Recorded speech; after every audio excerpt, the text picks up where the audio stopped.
We are live, and the Pittsburgh Steelers are victorious again in their second preseason game, taking care of the Buffalo Bills 27-15. Welcome in. I'm Mark Bergin, hosting a live reaction, and the Steelers looked awfully good tonight. Before we get too carried away, today's presenting sponsor of the Bleav in Steelers show, brought to you by BetOnline.ag. They'll take care of all of your NFL gambling needs this season.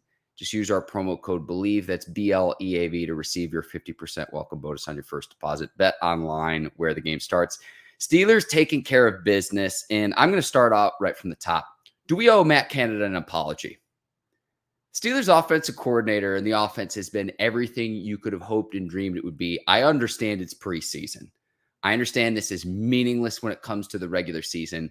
I'm at the standpoint, I've seen everything I need to from this offense. Let's get to September the 10th, week 1 against the San Francisco 49ers. Healthy, but it's been everything you could have hoped and dreamed. 3 drives for Kenny Pickett's 3 touchdowns in the preseason so far. And look, it's the explosive plays that have been lacking to this point for the last several seasons if you're a Steelers fan. We get that with the 62-yard run from Jaylen Warren entering his second year, to where finally the Steelers have a home run threat, whether it's Warren, whether it's Pickens, whether it's Calvin Austin III, dynamic playmakers who can take the top off of a defense and that can take the ball to the house on any given play. This offense hasn't had that for several seasons now. They haven't had the protection up front from a schematic standpoint, to where the one thing you could consistently say about Matt Canada is, has he had the offensive line to actually succeed? Has he had the personnel? I always make the analogy, you can't make a gourmet meal with bologna and potato chips. And again, I know it's preseason, but to see this offense as dynamic as it has been, to say Kenny Pickett earlier in the offseason, no, that's my guy. He's who I want to be my offensive coordinator. To where they're not starting a rookie. Pickett's entering his second season now. Big Ben's going to run the offense that he wants to run. And then you had Trubisky starting out the season last year. And I know Mason Rudolph's been on the roster, to where there's continuity between quarterback, coach, offensive coordinator. And I keep saying this, and people say, well, Byron Leftwich wouldn't have gotten a head coaching job had the Steelers brought him in. If the Steelers would have replaced Matt Canada, you're ripping off a Band-Aid to treat a flesh wound. Sometimes you just need continuity and continuity and continuous development, to where a young player doesn't have to relearn a new system and new terminology and to stunt a player's growth. We see young quarterbacks struggle all the time in the NFL, and it should be who's his coaching, who's his offensive coordinator. Mike Tomlin's a defensive coach. Had you brought in someone else, what's to say that you wouldn't be restarting this process all over again in 2024? And I'm very bullish and optimistic going into week 1 against San Francisco. Maybe a little bit too much. I know it's the preseason. I know all of this is meaningless. It's like a war reenactment. That's the thing that you have to continually remind yourself. But when I see an explosive play from Jaylen Warren, I see Kenny Pickett connect with Pat Freiermuth on a touchdown. Connor Heyward getting into the mix too. I thought Mitch Trubisky played well tonight too. We'll get into that too here on the show. You have to be awfully excited, considering starters play most of the first half, and you're beating a Buffalo Bills team 21-0 at halftime. Again, I know it's a meaningless game, but when the starters are going to play most in the second game, remember, when the league moved to a 17-game regular season, game 2 is the big game. It used to be game 3 in the preseason. Game 2, I don't really need to see any of the starters come game 3. Whittle down who the 53-man roster is. I like what we saw from the nickelback position too, with Chandon Sullivan too. Nick Herbig off the edge too, continues to be the most impressive rookie, at least in my opinion. What a moment for Joey Porter Jr., his first game, his first start for the Steelers ever at Acrisure Stadium in Pittsburgh. He gets the interception. He gives the ball to his dad. What an incredible moment. What an incredible moment for the Porter family too. And I am just really, really fired up and bullish about everything that I saw tonight. If you have comments, I will weave them into tonight's conversation. We already got 28 people in the chat. So if you have questions, comments for me, I can do my best to answer them from what I saw tonight. Let's go back. Let's start. Jaylen Warren's 62-yard run to open the game. And scoring early on the first drive, it's like we haven't seen this in years from a Steelers offense. Watch the Jaylen Warren 62-yard touchdown. Watch the downfield blocking of Diontae Johnson. A player you wouldn't expect it from. That's a want to right there. If not for Johnson's blocking, Warren doesn't bust off the touchdown for a 62-yard run. We haven't seen explosive dynamic plays. When Ike and I talked to Steelers color commentator, color analyst, Craig Wolfley, and we said, what does this team need to do in 2023 to improve? It was the explosive plays. We saw that tonight. So it's the downfield blocking. Go back and watch that replay. Kudos to Diontae Johnson, who's a very, very good receiver in his own right. We saw what he could do in the opener, and it's the downfield blocking on that play on the Jaylen Warren touchdown that stuck out to me. That's a want to. This team's bought in. And then marching down the field, Pickett goes 3 of 4, finds Pat Freiermuth for the touchdown. That's just like, look, I don't need to see. I know Kenny Pickett needs more reps. He's still a young quarterback. There could be points in the 2023 season he struggles. I don't think it's worth injuring him against the Atlanta Falcons in a meaningless preseason game when it's like, hey, who wants to make the 53-man roster? Who wants to make the practice roster, the practice team for both respective teams come next Thursday against Atlanta in Atlanta? So there's all that. And I want to know what people want to see in the third preseason game, because if you're a Steelers fan after tonight, like you look at the final score and you say 27-15, was that a little bit close? It really wasn't. It really wasn't. The Bills get a late touchdown in this one. This was a total domination. And again, if you focus on the first half, 21-0 going into halftime, like that has to mean something against a Bills team that's been a playoff team the last several years. Sean McDermott's as good a coach as there is in the NFL. That has to mean something. And I'm just really, really excited for that. So Freiermuth gets in for the touchdown. Connor Heyward scoring a touchdown from Trubisky. I thought Trubisky was much better tonight than he was in the first game. The first game, you saw both sides of him with the interception and touchdown in the first game. I thought Trubisky, look, there were people saying like, oh, should Mason be the second stringer after what we saw from Trubisky? And it's like, no, 10 of 13, 78 yards and a touchdown for Mitch Trubisky tonight. I thought he was very sharp. And as a backup, as someone who at some point you might need, remember Kenny Pickett had 2 concussions a year ago, and you needed Trubisky to be able to come in as a backup. That's why you pay him a premium to where if he needs to spell Pickett for a game or two, like, look, I hope Kenny Pickett starts all 17 regular season games this season. I hope they don't need to rely on Mitch Trubisky, but to have him in the quarterback room, and when Mike Tomlin's saying it's almost like having another de facto coach in the quarterback room to help Kenny Pickett learn and develop and know what it takes to be a successful quarterback in this league. They have a great relationship. They really do. They really do. So Heyward getting into the end zone too. Just going through my notes here from what I noticed. Joey Porter Jr. as well. Remember, he didn't play in the preseason opener either. So his first game in Pittsburgh for the Steelers, like you couldn't script this. The first father-son duo ever to play for the Steelers. Joey Porter Jr. being right there, making the interception, then giving the ball to his dad. What a cool moment. And hopefully that's something we get to see continually during the regular season. Nick Herbig off the edge. I know he's playing up against backup players. The bend off the edge has been terrific. And he's been a problem for opposing right tackles, whether he's forcing sacks, tackles for loss. He seems to have counter moves already as a rookie too. He learns from TJ Watt and Alex Highsmith. And, if you need one of them spelled, he's going to be coming off the edge. The speed and the bend that he has, a different style of edge rushing. And Marcus Golden, the Steelers draft and develop young linebackers and outside linebackers specifically, wreaking havoc and causing making plays. Nick Herbig has been that guy. I'm going to bring in a comment here. Someone says, W3D says Steelers might be able to lead the league in sacks this year with this defense. The offense looks fast. Yeah. And let's get back to leading the league in sacks like the Steelers did in 2021 while also being stout in run defense.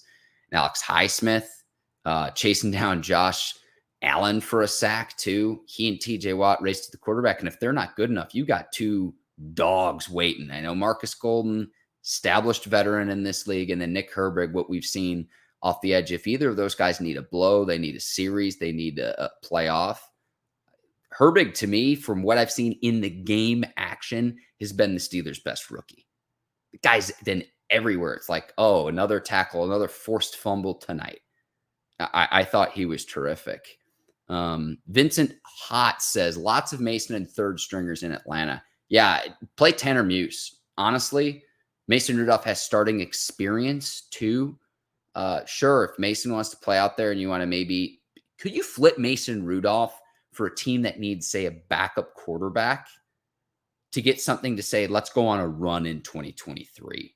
I don't want to get out ahead of my skis. Again, all of this is preseason. It's like a war reenactment, but you still got to go out and play the games, and the Steelers have been awfully impressive. Sean Manahan says, bad snap from Kendrick Green in the fourth quarter and then late garbage time touchdown in fourth. Yeah, I mean, Kendrick Green, we'll see. Like, I've voiced my skepticism about him repeatedly on this show.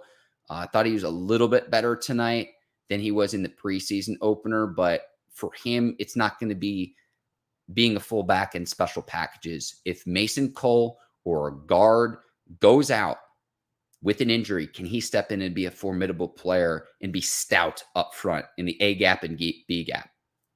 Fastest way is a straight line to the quarterback. A gap, B gap, that has to be stout. Can he be stout there? That's ultimately how I'm evaluating Kendrick Green. That's ultimately how I'm evaluating Kendrick Green. Aquatic Life says they're ready to play every week. They're deep, more plays. Defense will be interesting in a good way. Let me know what you mean by interesting there. Anthony Baker asked, do you think Matt Canada is doing a great job with the offense, or do you think he'd do better? Not exactly sure what this means, but from what the Steelers could do in the preseason, it's as simple as this with Kenny Pickett when he's out there with the starters. 3 drives, 3 touchdowns. Scoring early in a game, what that does, and then the style of play you can play as a result of having a lead. That's going to be huge. And the fact that the Steelers are going to be able to pass on first downs, then use the pass to set up the run, whereas a year ago you had to use the run to set up the pass. And honestly, a year ago, I didn't think the Steelers had up front what they needed from the offensive line. I think you're going to get that this season. I really think that you're going to get that with bringing in Isaac Seumalo, Mason Cole, whenever Broderick Jones is ready to go. Do you move Dan Moore Jr. over? But right now, Dan Moore Jr. looks like he's going to be the starter early on. That's okay, considering week 1, you've got Bosa, week 2, Myles Garrett, week 3, Max Crosby. When Broderick Jones is ready to play, he's just going to be another piece to where you've got depth at almost all of the positions, which is certainly exciting for the Steelers. Herbig and Porter Jr. rookies showing out. Yeah, you got to love this. I don't want to be too high on the Steelers rookies. Like, they're still rookies at the end of the day, but I am very, very excited to see what contributions they can have to where you're not reliant upon the rookies, but to where they can be contributors to this team. You don't need them to be key contributors, but it's almost like icing on the cake, if you will, where if they can do a little bit, like, it's such a cool moment with Joey Porter Jr. and his dad. And you think about the struggle of, he should have been a first-round pick. Steelers fans would have been pumped if the team had taken him at number 17. They trade up with the Patriots. They get Broderick Jones at 14, prevent the Jets from drafting Broderick Jones. And then they get Porter Jr. at 32, which is almost like a first-round pick, but he falls to the second round to where he gets to have that chip on his shoulder for the remainder of his career. How cool that's going to be for him, and what a moment that he gets to share with his dad, who was heck of a player in his own right. Heck of a player in his own right. So Spencer Anderson as backup center is all I want for preseason game 3. That comes from Ted. Ted, yeah, I mean, whether you want Spencer Anderson or Kendrick Green in there, I think I know the answer to that question for most Steelers fans. We'll see what the tape reveals with that. But against Atlanta, like, for me, I just want to get into week one. Like I don't, the results of the third preseason game against Atlanta, get to September 10th healthy. That's kind of where I come down with all of that. Get to September 10th healthy, and the regular season will start. Damar Hamlin back on the field, University of Pittsburgh guy. He made some plays for the Bills in the preseason opener, considering that January game where he underwent cardiac arrest against the Bengals. Really cool to see him back out on the field, and back on the field where he played college football. Remember, he's a University of Pitt guy. Really, really cool to see that. And the fact that he's on the field is just an absolute miracle. It's unbelievable to see. And then the Bills player who got carted off, I hope he's all right. Tommy Doyle, the lineman, they put an air cast on his leg. Hopefully he's okay. Whenever you see that and all the players huddled around, the play stops and everything, it's just, whenever they bring the card out, it's not good. But hopefully he can get back on the field. I'll say this too: the Steelers nickelback, Chandon Sullivan with the interception tonight. I think Elijah Riley's been really good too. So maybe that's a battle you want to see in the third preseason game, but maybe both make the 53-man roster, or one of them makes the practice roster and then one of them starts as the starter at nickelback. I mean, what Omar Khan's done this offseason, what I've been calling the wrath of Khan, where he's been extremely aggressive. Every time the Steelers have had a need this offseason, he's got out and addressed it. Of, hey, here's what we need to do to add depth, to add competition, to add to this team to where multiple deep, to where it's the old Mike Tomlin slogan, 2 dogs, 1 bone, and the best of the best is going to play out and win. And that ultimately only leads to good things with this roster, because if and when you've got injury, you've got someone capable of being a starter instead of just someone being anointed the starter. People asking about the roster cutdowns. Yeah, I mean, they're going to have to whittle down the 53-man roster. Cuts will be in the coming days and everything too. Here's another thing to keep in mind too. Other teams could make cuts and the Steelers could add as well if there's a position of need that you think the Steelers might need. I like seeing Chris Boswell back out there as well. The Steelers have paid him well with the contract extension. He's been very good, if not, remember, last year was like his worst year since the 2018 season. Both of those years he had injuries.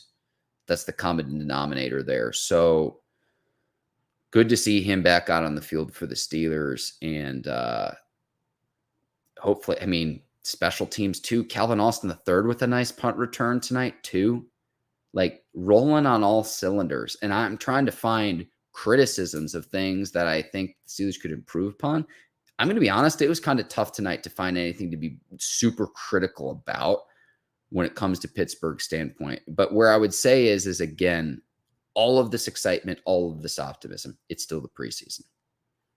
It's not like teams are specifically game planning for a preseason game, or they've got all their special packages, stunts, scouting, keys, all that for a preseason game.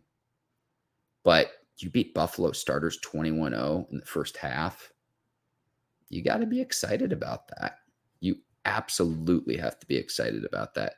So the Steelers will take on the Falcons on Thursday. That's a 7:30 Eastern kickoff. Please let me know what it is that you're looking forward to with that. And again, I would try to rest as many starters as you could. I think you need to see what you need to see. Maybe the starters play for maybe a series. I just don't want to see any injuries between now and September the 10th. There's no reason, and this offense has proven that the concerns that you had stemming from a season ago, I've said they've got to build on the basis of where they ended last season. And it looks like they're doing that. Yeah, like it's for me, it's tough to say what it was tonight that you'd want to see the team improve upon. I was that impressed with tonight's results. Steelers winners 27-15 against the Buffalo Bills.